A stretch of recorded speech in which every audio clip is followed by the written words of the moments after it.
ಮಲ್ಲಿಗೆ ಮತ್ತು ತುಳಸಿ ದಳಗಳಿಂದ ಆತನ ಅಲಂಕಾರಗೊಳಿಸಬೇಕು. ತದನಂತರ ಆತನಿಗೆ ವಿಶೇಷವಾಗಿ ನೈವೇದ್ಯವನ್ನ ಮಾಡಬೇಕು. ನೈವೇದ್ಯ ಎಂದರೆ ಬೆಲ್ಲದಿಂದ ಮಾಡಿದಂತಹ ಪೊಂಗಲ್ ನೈವೇದ್ಯ.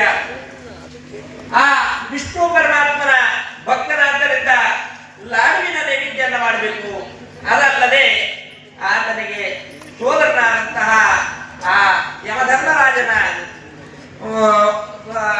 ಫಲ ಏನಪ್ಪ ಅಂದ್ರೆ ಎಳ್ಳಿನಿಂದ ಮಾಡಿದಂತಹ ಧಾನ್ಯಗಳಿಂದ ನೈವೇದ್ಯವನ್ನ ಮಾಡಬೇಕು.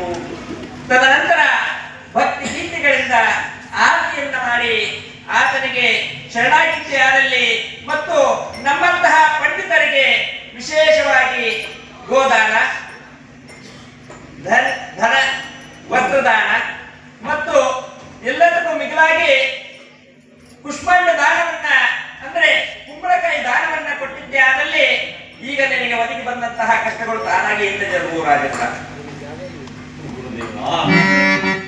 ಆ ಪರಮಾತ್ಮ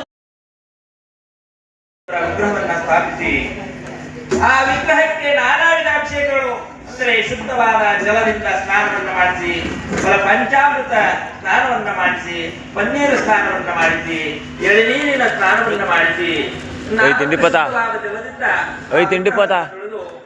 ಆತನಿಗೆ ಇಷ್ಟವಾದಂತಹ ವಸ್ತ್ರವೆಂದರೆ ನೀಲಿ ಬಣ್ಣದ ವಸ್ತ್ರ.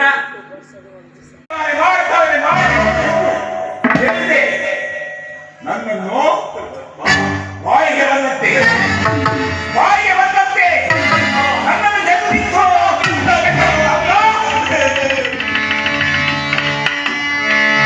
ಅದಾವ ದೈವವು ನಿನ್ನಲ್ಲಿ ಅಡಗಿರುವುದು ಕೂಡ ಬ್ರಹ್ಮ, ವಿಷ್ಣು, ಮಹೇಶ್ವರ ಅಷ್ಟದಿಕ್ಪಾಲ ಹೊರಗೊಳ್ಳಿಕೊಂಡು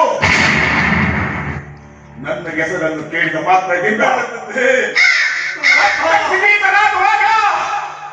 ಕೇವಲ ನೀನು ಪರಮಾನವನಾದ ನನ್ನನ್ನು ಜೆದ್ದು ನಿಲ್ಲಿಸುವಂತಹ ಶಕ್ತಿ ಸಾಮರ್ಥ್ಯ